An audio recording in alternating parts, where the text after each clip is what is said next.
मैं कुछ डिसाइड नहीं कर रही हूँ। और तुम कर भी नहीं सकती।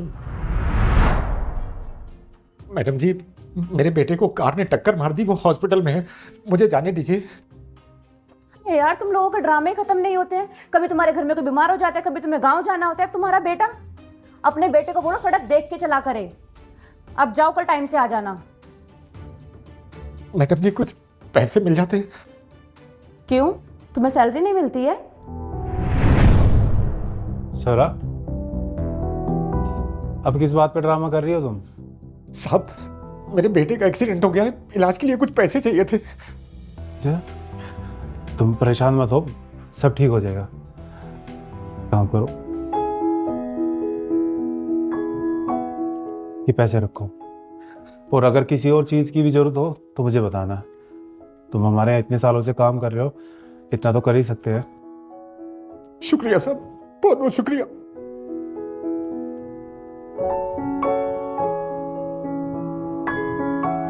अगर चैरिटी कर दियो, थोड़ा काम कर ले। इसे चैरिटी नहीं बोलते, मदद करना बोलते हैं। तो थोड़ी अपनी मदद भी कर लो। तुम्हें पता है, हमारे इन्वेस्टर ने ना हमारी कंपनी में इन्वेस्ट करने से मना कर दिया है। अब वो हमारी कंपनी के साथ कोई डील नहीं करना चाहते हैं।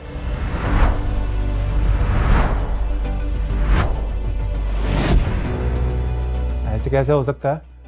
कल ही तो उनकी कॉल आई थी मेरे पास कि वो 50 लाख इन्वेस्ट कर रहे हैं हमारी कंपनी में। हाँ, लेकिन किसी ने हमारी कंपनी का ना डाटा लीक किया है।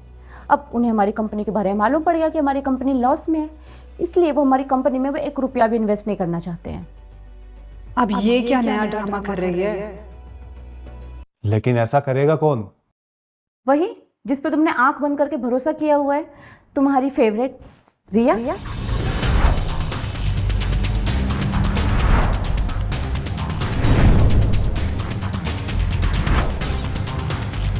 तुम क्या बोले जा रही हो? अच्छा, मैं वही बोल रही हूँ जो मैंने अपनी आंखों से देखा है। लगता है तुमने अभी तक अपना कैबिन नहीं देखा है। आओ, मैं तुम्हें तुम्हारा कैबिन दिखाती हूँ।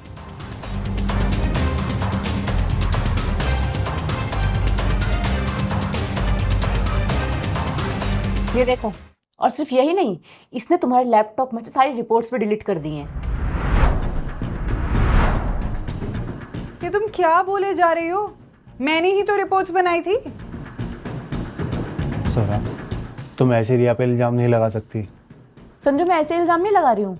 मैं तुम जैसे गरीब लोगों को ना बहुत अच्छे से जानती हूँ। तुम लोग पैसों के लिए कुछ भी कर सकते हो ना। 1 मिनट,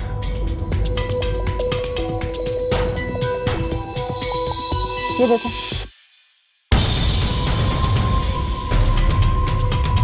पूछो इससे, ये शर्मा एंड सन्स की बिल्डिंग के आगे क्या कर रही थी?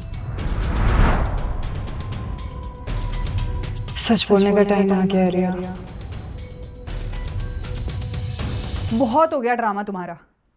मैं कोई भिखारी नहीं हूं। मेरे पास इतने पैसे हैं कि तुम्हारे जैसे 10 नौकर आगे पीछे घूमते हैं मेरे। और ये जो फोटो दिखा रही हूं ना, तो शर्मा एंड सन्स मेरी ही कंपनी है।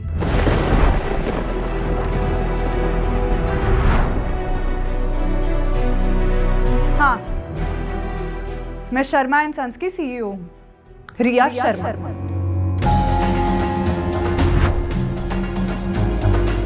क्या बकवास कर रही हो? पागल हो गई हो क्या?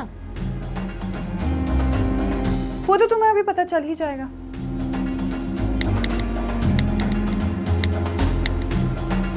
हेलो विराट, वो जो शरावत ग्रुप्स वाली फाइल थी, वो अभी शरावत ग्रुप के ऑफिस में लेकर आओ।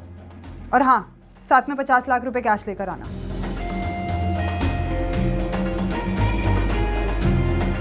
संजू, लगता है तुम्हारी सेक्रेटरी पागल हो गई है। अभी पता चल जाएगा तुम्हें।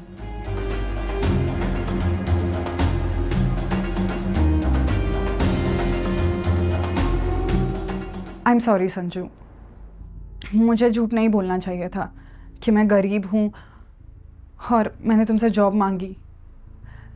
पर मैं तुम्हारी अच्छाई देखकर इम्प्रेस हो गई थी। उस दिन कैफ़े में मैं सागर से इस हुलिये में मिली थी क्योंकि मैं उसे टेस्ट करना चाहती थी, और उसने मेरे साथ बदतमीजी करी और तुमने मेरी साइड ली, बल्कि तुम मुझे जानते भी नहीं थे। मेरे को कुछ नहीं समझ में आ रहा, तुम क्या बोल रहे हो? मैं बस देखना चाहती थी कि क्या कोई लड़का मुझे मेरे इस काले और गरीब लड़की के रूप में पसंद करेगा या नहीं, क्योंकि शक्ल और पैसे देखकर तो कोई भी हाँ कह देता, लेकिन असली प्यार शक्ल और पैसे देखकर नहीं किया जाता।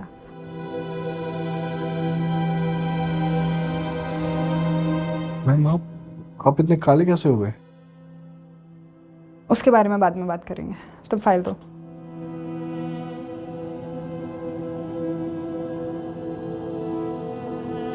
ये सच बोल रही है क्या? ये लो 2 करोड़ वाली डील जो तुम शर्मा एंड सन्स के साथ करना चाहते थे, साइन कर दो।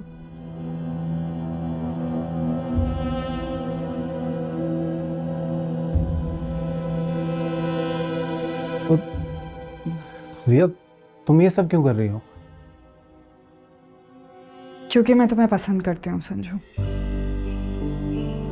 तुम अलग हो, तुम खुद से पहले दूसरों के बारे में सोचते हो, और मुझे पूरा भरोसा है कि तुम इस कंपनी को आगे लेकर जाओगे और अपने पापा का सपना पूरा करोगे। और ये 50 लाख रुपए तुम रखो, और संजू के आसपास भी मत भटकना। जाओ। सोरा, जो तुम्हारे पापा ने मेरी मदद की थी उसका मैं हमेशा थैंकफुल रहूँगा, लेकिन अब मैं और एहसान के बोझ के तले नहीं दब सकता। ये पैसे लो और तुम जा सकती हो। संजू, मैं तुमसे सच में प्यार करती हूँ। नहीं, तुम प्यार नहीं करती, तुम अपने एहसान के बदले मुझे खरीदना चाहती थी। हाँ, तुम क्यों ही मुझे चूज करोगे इसके आगे?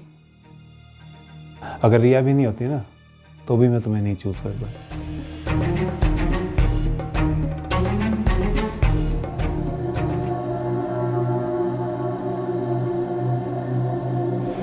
तुम जाओ, मैं तुमसे बाद में बात करती हूँ। कहा था ना मैंने, सब ठीक हो जाएगा। तो अब डेट पर चलोगे मेरे साथ, वहीं जहाँ हम पहली बार मिले थे? क्यों नहीं?